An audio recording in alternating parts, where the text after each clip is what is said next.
कैसे हैं आप लोग। और आशा करता हूँ आप सब लोग बढ़िया होंगे, अच्छे होंगे। आज हम बात करने आए हैं एक ऐसी बुक की या एक ऐसे नोवेल की जो मुंशी प्रेमचंद ने लिखा था। और हम उसके बारे में आज इसलिए बात कर रहे हैं क्योंकि वो नोवेल बहुत ही प्रसिद्ध है। आजकल के बच्चे उसको काफ़ी ज़्यादा पढ़ना चाहते हैं, ख़रीद के भी लेके आते हैं, घर पे भी लाते हैं, लेकिन 2-4 पेज पढ़े, 2-4 चैप्टर पढ़े और फिर नहीं पढ़ते। तो मैंने सोचा कि क्यों ना मैं ही उन बच्चों को गाइड कर दूं, मैं उन बच्चों को बता दूं कि इस नोवेल में क्या है, ऐसी क्या चीज़ें हैं सीखने वाली जो आप इस नोवेल से सीख सकते हो। जी हाँ, मैं बात कर रहा हूँ गोदान, जो कि मुंशी प्रेमचंद जी ने लिखा था। हम आज उसके बारे में बात करेंगे। ऐसा क्या है गोदान में जो कि सबकी जितने भी फ़िलॉसफी पढ़ने वाले लोग हैं, जितने भी टीचर्स हैं फ़िलॉसफी पढ़ाने वाले, वो अक्सर कर इस गोदान का रेफरेंस आपको देते हैं कि आपको ये बुक ज़रूर पढ़नी चाहिए। ऐसा क्या है इस बुक पे? ये देखने में तो एक मज़ा है, ऐसी बुक लगती है कि किसी लेखक हैं मुंशी प्रेमचंद जी, उन्होंने लिखी हुई है और ये एक नॉर्मल बुक लगती है, लेकिन ऐसा नहीं है। इसमें सीखना चाहें तो बहुत कुछ सीख सकते हैं। इसके करैक्टर के बारे में मैं बात करूँगा। इसके करैक्टर है एक होरीलाल महतो।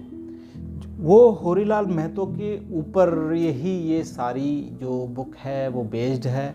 होरीलाल एक पेशे से किसान हैं, एक मजदूर कह लो, 5 बीघे ज़मीन है उनके पास में, और वो मेहनत मजदूरी करते हैं और अपने घर को पालन पोषण करते हैं। तो ये स्टोरी कुछ इस तरीके से स्टार्ट होती है कि एक सुबह महतो जी, होरीलाल महतो, अपने बैलों को दाना पानी दे रहे थे, और दे करके हाथ धो करके वो अपनी पत्नी यानी अपनी वाइफ को बोलते हैं, उनका नाम है धनिया को बोलते हैं कि लाओ मेरे को, मेरी लाठी कहाँ है, मेरी लाठी दे दो, मैं राय साहब के यहाँ जा रहा हूँ। राय साहब एक बहुत बड़े ज़िम्मेदार हैं और उनकी जो पहचान है वो अच्छी है, गांधी जी के साथ रहे हैं। ये जो बुक मैं आपको बता रहा हूँ ये उस पीरियड की है जब हमारा भारत आज़ाद नहीं हुआ था। तो वो गांधी जी के साथ में उठते बैठते थे, उनके अच्छे ताल्लुकात हैं, अंग्रेज़ों के साथ भी अच्छे ताल्लुकात हैं, और वो ज़िम्मेदार हैं और वो लगान टैक्स वसूल करते हैं किसानों से अंग्रेज़ों के लिए।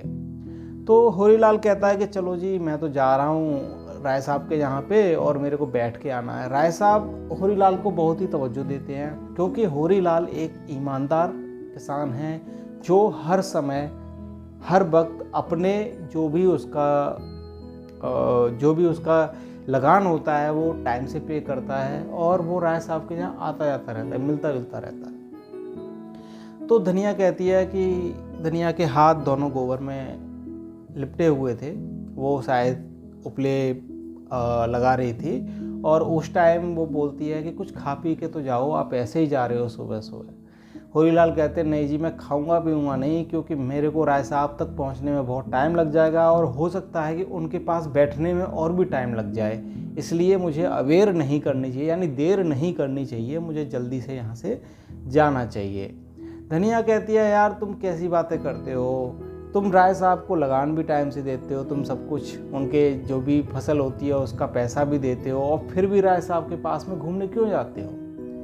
तो होरीलाल कहते हैं तू चुप कर धनिया, तू नहीं जानती कि ऐसे मिलने जुलने से क्या हो सकता है। ऐसा भला कौन सा गांव में ऐसा बंदा है जिसके ऊपर कुर्की नहीं आई। राय साहब ने सबकी कुर्की करवा दी जब लगान नहीं भरा तो, लेकिन हम ऐसे लगान नहीं भी भरते हैं तो राय साहब हमें रिलैक्सेशन दे देते, छूट दे देते हैं। इसी में आगे तब तक धनिया जब तक हाथ धोती है अपने लाठी लाने के लिए, तब तक देखती है कि उसका बेटा भी आ गया है। उसका एक बेटा है, सयाना है, और उसका नाम है गोबर है, और वो बेचारा बहुत ही उदास रहता है क्योंकि खान पीन के लिए उनके यहाँ कुछ चारा था नहीं, 2 बैल थे, उसी से वो गुजारा कर रहे थे। और होरीलाल के 3 बच्चे थे, गोबर सबसे बड़ा था, फिर उसके बाद में सोना है, एक उनकी बेटी, और फिर एक है रूपा।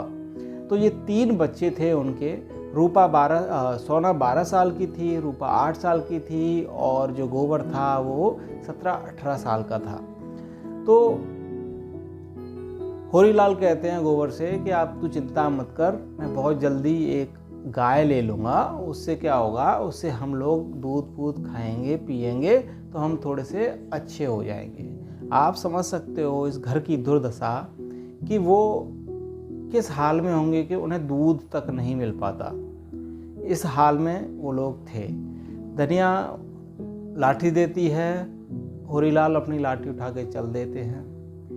अब वहाँ गांव से जब वो गुजरते हैं तो देखते हैं कि बहुत सारे लोग उनको प्रणाम करते हैं, उनसे राम राम करते हैं, और होरीलाल इसी चीज़ को लेकर के बड़े खुश होते हैं अपने दिल में कि देखो जी, अच्छे अच्छे जिम्मेदार लोगों से राम राम नहीं की जाती, लेकिन लोग मेरी इज्जत करते हैं। क्यों करते हैं? क्योंकि वो बहुत ही ईमानदार आदमी था, बहुत ही हार्ड वर्किंग पर्सन था, जो कि अपने खेतों में ही लगा रहता था, अपने बैलों में लगा रहता था, अपनी फैमिली में लगा रहता था। एक family man, complete family man जिसको हम कहते हैं। अगर फैमिली मैन अगर किसी को समझना है तो इस बुक से समझ सकता है। अगर हार्ड वर्किंग का मतलब समझना है तो इस बुक से समझ सकता है।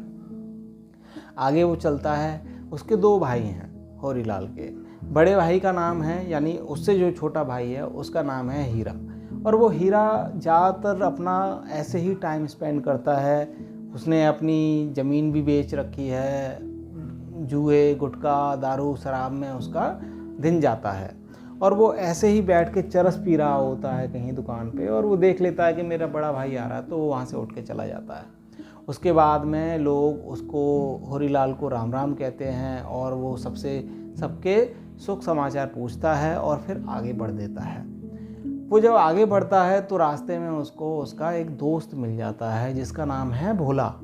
और भोला एक व्यापारी है जो गायों का व्यापार करता है, जो दूध का व्यापार करता है। जब वो दूध का व्यापार करता है, गाय का व्यापार करता है, तो वो बाजार से, मेले से गाय लेके आ रहा होता है एक, और वो गाय जब होरीलाल देखते हैं तो उनकी आंखों में लड्डू फूटने लगते हैं। वो कहने लगते हैं गाय कितनी सुंदर है, गाय, ऐसी ही गाय मुझे चाहिए। अब वो अपने मन में कहते हैं, और फिर वो पूछते हैं भोला से कि भाई भोला, एक बात बताओ, ये गाय कहाँ से ले आए आप? कह रहे क्या बताएं, गाय के साथ में बछड़ा भी आया है। क्यों? क्योंकि हमें बछड़ा लेना पड़ा, वो जो मेले वाले थे वो मान नहीं रहे थे, ये मैं 80 रुपये में गाय लेकर के आया हूँ। होरीलाल कहते हैं ये गाय तो मुझे भी चाहिए ऐसी। तो कहता आप इसी को क्यों नहीं ले लेते? कहता नहीं, मुझे ये वाली गाय नहीं चाहिए, आप इसको ले जाओ, लेकिन ये है बहुत अच्छी। और होरीलाल उस पर हाथ सहलाने लगते हैं, उसे देखने लगते हैं चारों तरफ से टकटकी लगा के, और भोला समझ जाता है कि कुछ ना कुछ गड़बड़ है, होरीलाल जी का मन पिघल गया है इसके ऊपर। फिर से जोर दे के भोला बोलता है कि आप एक काम करो, आप ही ले जाओ। तो होरीलाल कहते हैं मैं 80 रुपये कहाँ से लाऊंगा, मेरे पास 80 रुपये है नहीं है, पहले से इतना कर्जा है मेरे ऊपर, मैं 80 रुपये कहाँ से भरूंगा, अभी तो लगान भी भरना है मेरे को।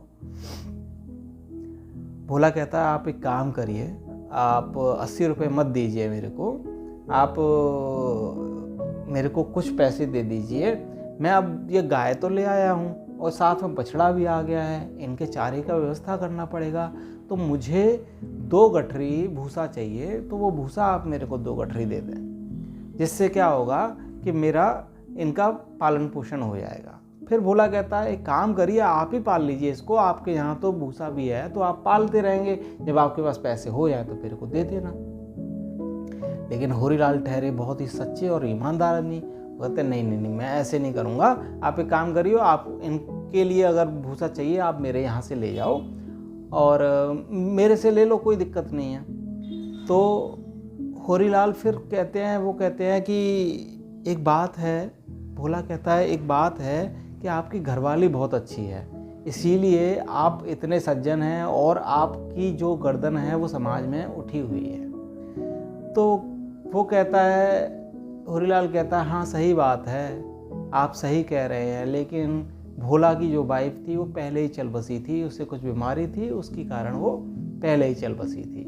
तो होरीलाल से कहता है कि घर जो होता है ना, बिन घर नहीं घर जैसे भूत का डेरा, यानी बिना घर में बिना पत्नी के ऐसा लगता है जैसे कि भूत का डेरा है, और दोनों हंसते हैं और अपने अपने रास्ते चल देते हैं। उससे पहले होरीलाल कहते हैं कि अगर आप शादी करना चाहो तो मैं एक मेरे पास रिश्ता है। तो भोला की आंखों में लड्डू फूटने लगे कि क्या रिश्ता है बताइए ना। कि मेरे ससुराल में एक है लेडी, काफ़ी सुशील है, अगर मैं आपकी शादी उससे करवा दूँ तो कैसा रहेगा। तो वो कहता है ये तो बहुत अच्छा रहेगा, आप बताइए कब बात करवाएंगे। कि मैं बात कर लूँगा, अभी नहीं। कि तो अगर आप कहें तो एक बार देख आते ना चल के। वो कहता नहीं नहीं नहीं, देखने नहीं जाना है, मैं बता दूंगा, पहले मुझे बात करने दो, फिर उसके बाद मैं बताऊंगा। तो भोला मान जाता है और वो अपने रास्ते चल देता है और होरीलाल अपने रास्ते चल देते हैं।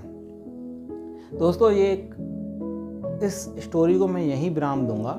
और इस स्टोरी को मैं अपलोड करने से पहले मैंने एक ये ब्रीफ दिया है आपको, ठीक है ना, कि किस तरीके का होरीलाल था, किस तरीके की परिवार था उसका, क्या वो उसके सपने थे, क्या वो चाहता था और उसका नेचर कैसा था। अब आगे जो मैं वीडियो शूट करूँगा या आगे जो मैं लेके आऊँगा, क्योंकि बहुत ही इंटरेस्टिंग स्टोरी है ये, आगे बहुत कुछ होने वाला है, तो मैं इसको कई पार्ट्स में शूट करके आपको दूंगा, यानी कई पार्ट्स में आपको रिकॉर्ड करके इसको सुनाऊंगा। अगर ये वीडियो आपको पसंद आ रही है तो आप इसको शेयर करें। क्योंकि आप देख रहे होंगे कि जितने भी यूपीएससी एस्पिरेंट होते हैं वो इस कहानियों को, फिलॉसफी को, उपन्यासों को ज़्यादा पढ़ते हैं, तो उनको भी ये, क्योंकि उनके पास इतना टाइम नहीं होता, तो कम से कम ये एक वीडियो देख लेंगे, उन्हें एक नॉलेज हो जाएगी, हाँ कैसा है, क्या है, होरीलाल कौन है, धनिया कौन है, गोबर कौन है और भोला कौन है, क्या चल रहा है इनके बीच में, क्या चाहते हैं ये लोग। तो इस तरीके की मैं एक आइडिया, एक ब्रीफिंग आपको दूंगा इस बुक के बारे में। मैं अभी के लिए बस इतना ही कहूँगा, बाकी का आगे की चैप्टर या आगे की वीडियो देखने के लिए लगातार बने रहिए मेरे साथ में। नमस्कार।